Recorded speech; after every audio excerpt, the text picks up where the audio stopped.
Ika-105 kabanata. Ang Diyos at ang Kanyang mga mamamayan. Pasalamatan niyo ang Panginoon. Sambahin niyo siya. Ihayag sa mga tao ang Kanyang mga ginawa. Awitan niyo siya ng mga papuri. Ihayag ang lahat ng kamangha-mangha niyang mga gawa. Purihin niyo ang Kanyang banal na pangalan. Magalak kayo, kayong mga lumalapit sa Panginoon. Magtiwala kayo sa Panginoon at sa Kanyang kalakasan.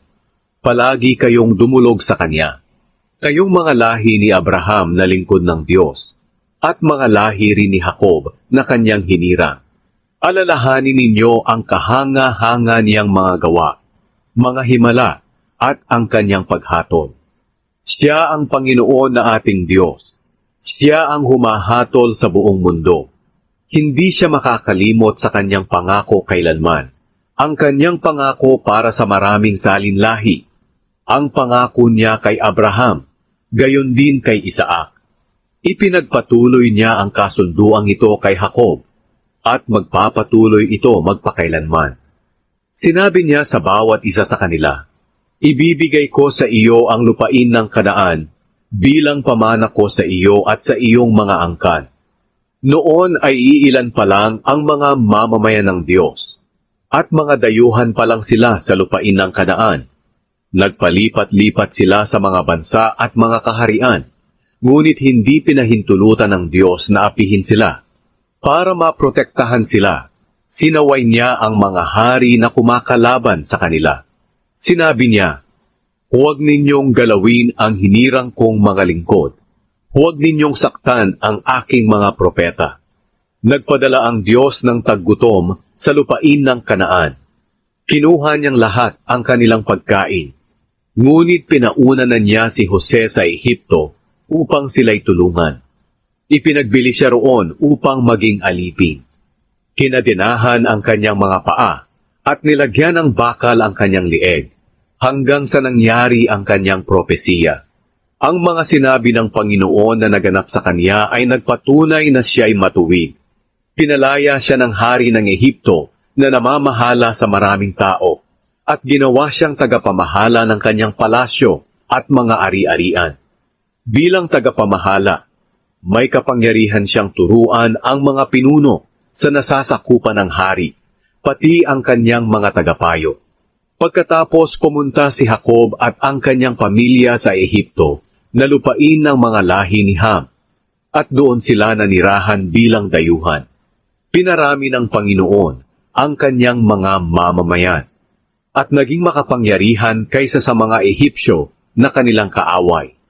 Pinahintulutan ng Panginoon na galitin at lokohin ng mga Ehipsyo ang mga mamamayan na kanyang lingkod.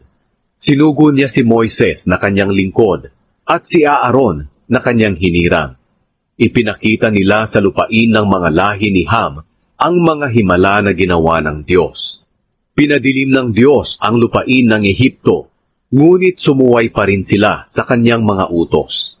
Ginawa niyang dugo ang kanilang mga tubig, kaya namatay ang kanilang mga isda. Napuno ng palaka ang kanilang lupain, at pinasok pati ang mga silid ng kanilang mga pinuno.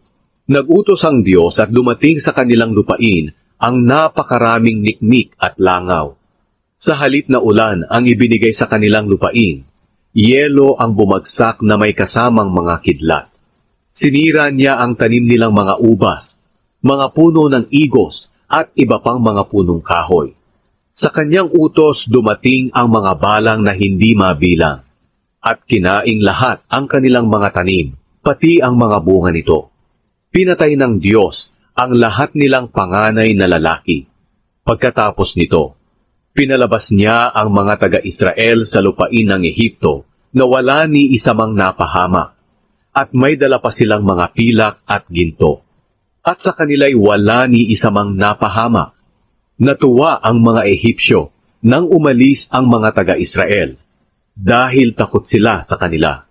Sa kanilang paglalakbay, naglagay ang Diyos ng ulap na lililim sa kanila sa init ng araw, at kung gabi apoy naman, upang magbigay sa kanila ng liwanag. Ang mga tao'y humingi ng makakain, at pinadalhan sila ng Diyos ng mga pugo at binusog niya sila ng pagkain mula sa langit. Pinabitak niya ang bato at bumukal ang tubig. Umagos ito na parang ilog sa tuyong lupa. Ang lahat ng ito ay ginawa ng Diyos dahil hindi niya kinalimutan ang kanyang pangako kay Abraham na kanyang lingkod. Pinalabas niya sa Ehipto ang kanyang mga mamamayan na masayang-masaya at sumisigaw sa kagalakan. Ibinigay niya sa kanila ang mga lupain ng ibang bansa. Pinamana sa kanila ang pinaghirapan ng iba. Ginawa ito ng Diyos upang sundin nila ang kanyang mga tuntunin at kautusan. Purihin ang Panginoon